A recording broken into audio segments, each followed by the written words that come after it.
Good morning, students. Today we are going to learn about water cycle. ठीक है बच्चों? तो बच्चों वाटर साइकिल के बारे में नोट्स आप लोगों ने लिख लिए होंगे, जो कि मैंने हैंड रिटन नोट्स कल आपको सेंड किए थे। तो यहाँ पर मैं आपको डिस्क्राइब करने जा रही हूँ कि वाटर साइकिल एक्चुअल में क्या है। तो so here is the definition of water cycle. The earth has a limited amount of water. It is recycled over and over again. This process is called water cycle. तो बच्चों हमारी अर्थ पे, हमारी पृथ्वी पे जो पानी है वो लिमिटेड अमाउंट में है, ठीक है। तो फिर अगर वो लिमिटेड है तो हम उसको इतना यूज़ कैसे कर सकते हैं। तो यही बच्चों की वाटर कई साइकिल से, कई प्रोसेस, कई स्टेजेस से होकर गुजरता है और फिर से उसी फॉर्म में कन्वर्ट हो जाता है ताकि हम उसको यूज़ कर सकें। तो ये जो पूरा प्रोसेस है इसी को हम वाटर साइकिल कहते हैं। कौन कौन से स्टेजेस हैं जिसमें पानी जिनसे होकर गुजरता है और एक वाटर साइकिल को कंडक्ट करता है। तो फर्स्ट स्टेज बच्चों हमारा होगा इवेपोरेशन। इवेपोरेशन क्या होता है? When sunlight warms the water surface and turns water into vapour. जब सनलाइट, यहाँ देखिए ये वाटर सरफेस है, जब सनलाइट इसमें पड़ती है तो उसकी हीट से पानी वेपर में कन्वर्ट हो जाता है, ठीक है।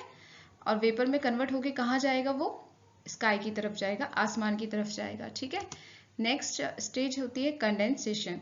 When water vapour in the air cools down and turn back into the liquid water, ठीक है। जब ये वाटर वेपर स्काई में जाते हैं तो वहां पे जाके फिर से वहां टेम्परेचर की वजह से फिर से ये ठंडा हो जाता है। वाटर वेपर ठंडा होने के बाद फिर से किस में कन्वर्ट हो जाता है? वाटर में। और वाटर में कन्वर्ट होने के बाद ये क्या बन जाते हैं? क्लाउड्स बन जाते हैं।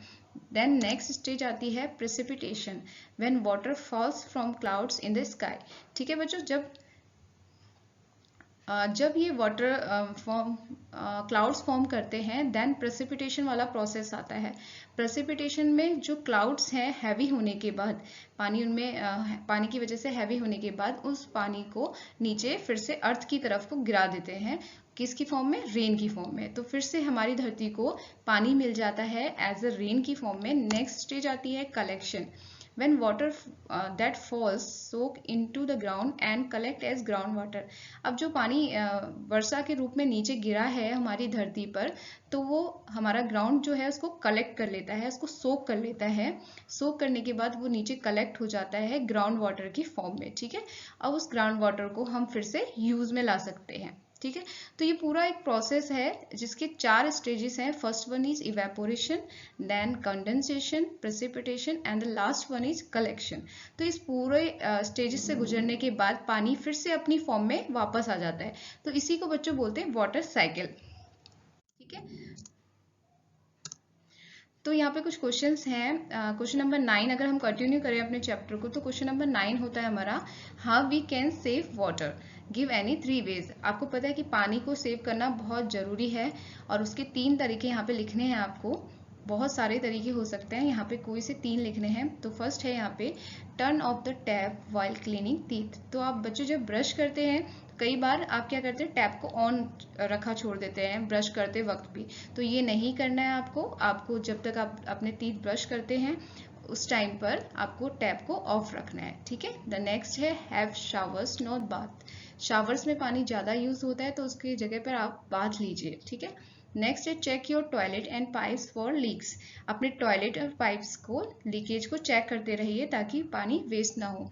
इसके बाद बच्चों कुछ फिलअप्स हैं जो कि चैप्टर से रिलेटेड है। चैप्टर अच्छे से आपको समझ में आ गया है, उससे रिलेटेड ही कुछ फिलअप्स हैं। तो मुझे यहाँ पे लगता नहीं कि मुझे इन सबको एक्सप्लेन करने की जरूरत है। आप इसको रीड करेंगे और चैप्टर को दोबारा से देखेंगे तो इसके आंसर्स आपको खुद ही मिल जाएंगे। सेम हेयर यहाँ पर आपको ट्रू फॉल्स भी दे रखे हैं, आपके वाटर से की प्रॉपर्टी से रिलेटेड और वाटर साइकिल से रिलेटेड, वाटर की फॉर्म से रिलेटेड, जो कि पहले ही आपके पास इसके आंसर्स आपके नोट्स में लिखे हुए हैं। आप वहाँ पे पढ़ेंगे तो आपको ट्रू फॉल्स भी अच्छे से खुद से आप कर सकेंगे। नेक्स्ट आपको मैच करना है, ये भी आप खुद से कर सकते हैं, ठीक है। तो बच्चों ये हमारा चैप्टर एंड हो चुका है, चैप्टर 3 वाटर ऑफ वाटर। आपको बहुत अच्छे से समझ में आ गया होगा। So best of luck.